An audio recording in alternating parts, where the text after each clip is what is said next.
Yo, what's good? It's the one and only, and we're back.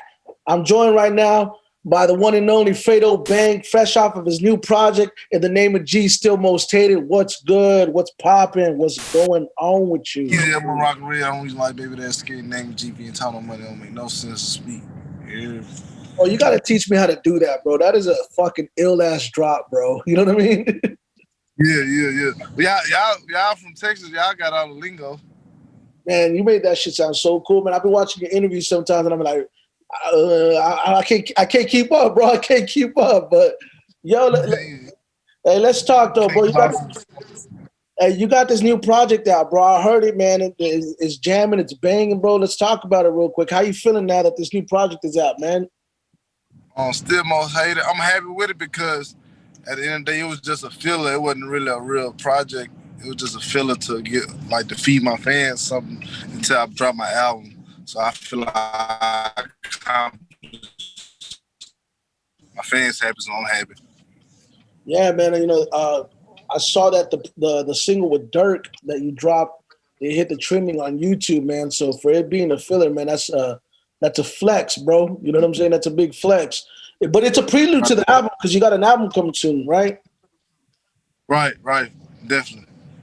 All right, man. Look, we're gonna get back to the project in just 1 minute, but I want to know a little bit more about your story, your journey. The name of the show's called Nothing Beats Experience, and here we talk about the experience, bro. So let's talk about yours, man. Started out rapping when? What made you want to start rapping? At what point did you say, like, you know what, this is actually what I want to do for a living? What was that like, bro?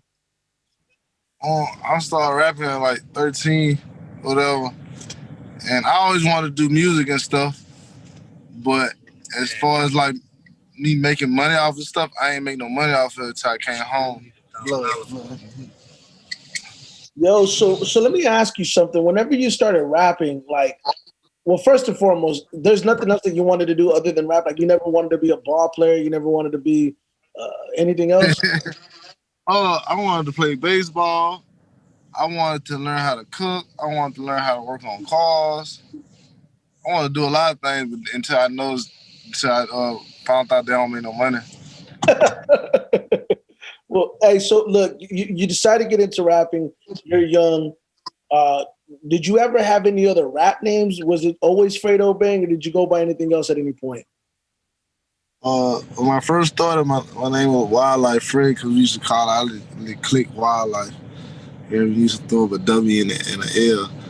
But other than that, my partner favorite rapper was Cheeky, so he called me Fredo, and he just added the bang. And that's it. It's been it since then. You know what I'm saying? And the rest is history. So, at what age did you actually start recording? What was your first song recorded at?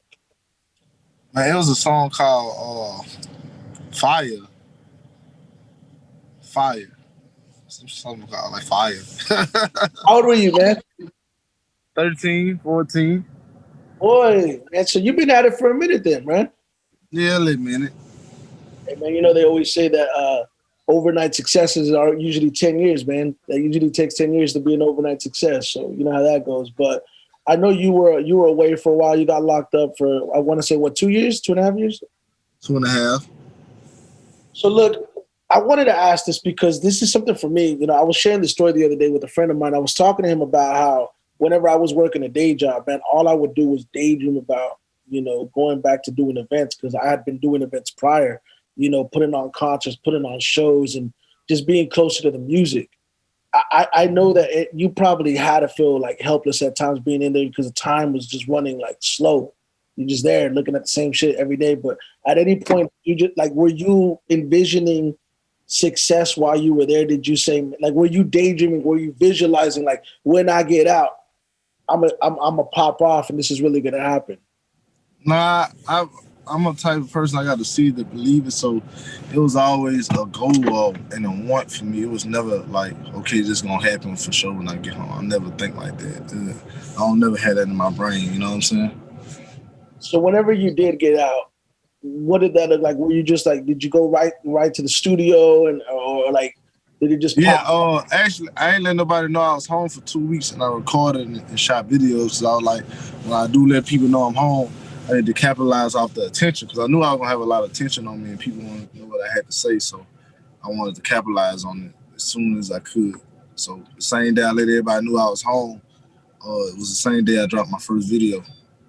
And then the rest is history. So then you end up getting signed on to Def Jam, like, and then now you're starting to see this become a real career. But at what point would you say like you now are taking this serious as a profession? This is now your real job. You're now making real money off of this. Was like what was that payday like? Was it an advance? Was it a feature? Was it a show that you're like, yo, this is what I'm doing now for real?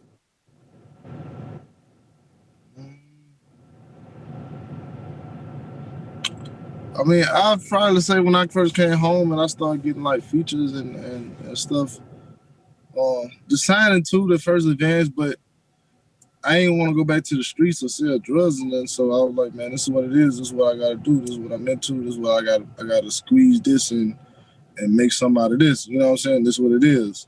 You know what I'm saying? It was just the bottom line. Like, I'm not trying to go back to the hood and go sell drugs in the middle of war or something. You feel me? Because it's just not gonna turn out good. I'm on 5 years parole. Like, one slip up and it's over with. You feel me? Yeah, man. And I got to give you props, bro. Coming out of prison and being able to find success in any field, it's a big deal, man. So I kind of want to see if you could share some advice on anybody that may be faced with like some hardships that they're dealing with right now, or what you could tell somebody like, yo, like just push through, or whatever the case may be, per your experience from being someone that was locked up and someone that came out and is now making a legitimate living off of what they love to do. I really feel like, I mean, if you weak, you beat. You know what I'm saying? Like, so if you feel counted out, you already out. So like with me, I took my pain, I took my hardship, and I done made it into my positive. I done turned my negative into a positive. So I feel like sometimes you gotta reach and look deep into your negative, and sometimes you gotta turn your negative into a positive. You feel me? Absolutely, man. Look, I watched a lot of your interviews, bro. I've watched a ton of your interviews, man. And do you happen to be a pro boxing fan by any chance? Pro box, yeah, So are you familiar with Earl Spence and Terrence yeah, Crawford and shit?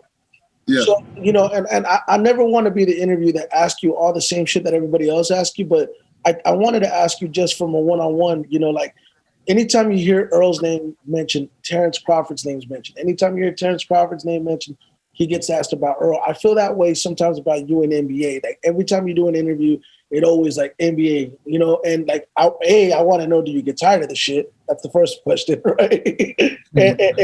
and two, how much of that do you think is rooted, aside from whatever personal differences there is, how much of that is rooted from just being two really successful artists from the same city? Um, for one, yeah, I do get tired of that shit. Because I feel like some people be trying to base my career off other people. It just be annoying. Because I feel like my whole foundation I didn't do from from crumbs. You feel me? But two, um, honestly, I feel like in all honesty, dude, a big artist, and so when you're a big artist, the fans like the gravitate stuff. You know, a lot of stuff gravitate around big artists. You feel me? Yeah. And me, I'm uprising, and I'm making a real name for myself, and I ain't no pushover as far when it comes to the music. You feel me? So I feel like it's just, you know, I don't know. It's just in some ways like the sun and earth type shit. It's just in the same orbit type shit. You So, feel me? so you feel it's more of a case of like the fans wanting to pit two of these successful artists against each other. Like back in the day in Louisiana, you being from Louisiana, it was like you either had to like No Limit or you had to like Cash Money. So they would always pin them against each other, even though there was. Right. It's like that. Yeah, definitely like that. So let me ask you something. What is it about two successful people in a city? Because I'm asking now from experience. I'm over here in Dallas Fort Worth, and in Dallas there was recently some tragic incidences with some really successful artists out here that two powerhouse artists from the area could not get along, and then it ends up being, tragedy that comes out of it. You know what I'm saying? Like, what is it like that people cannot coexist on that level, bro? In your opinion?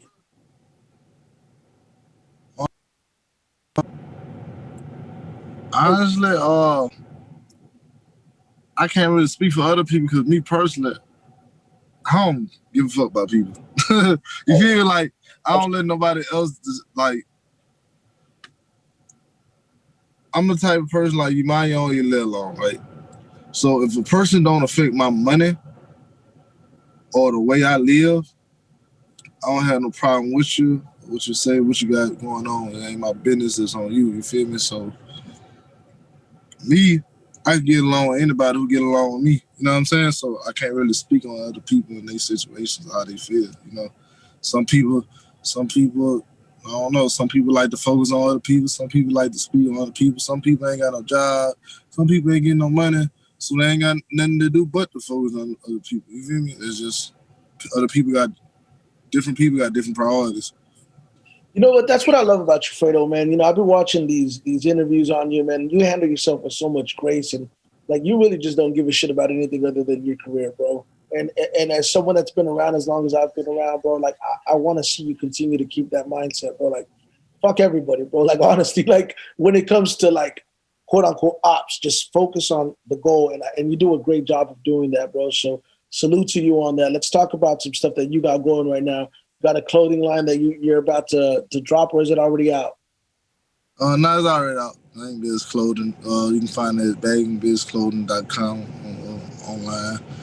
Always quality over quantity. Always. What made you want to start a clothing line? Like, what was that like, bro? What was it? Just the entrepreneurship spirit? Honestly, the fans always wanted it, and I never wanted to do it unless it was gonna be quality clothes that I wear myself. Like I never wanted to make something that I wouldn't wear myself. You know what I'm saying? So I make sure it's comfortable. I like to wear stuff for comfort. So that's how I made it comfort, quality. You know what I forgot to ask you, man? I want to bring this question back real quick, man. We were talking about the beginning of your career and you starting off in music. Was there any music artists that made you want to get into music or that inspired you? And you're like, yo, these are my favorite artists. Mostly Kevin Gates and Michael Jackson. Michael Jackson. Yo, what are your favorite Michael Jackson songs, by the way? Rock with You, PYT, and Rock with You, PYT. I think that's my top two.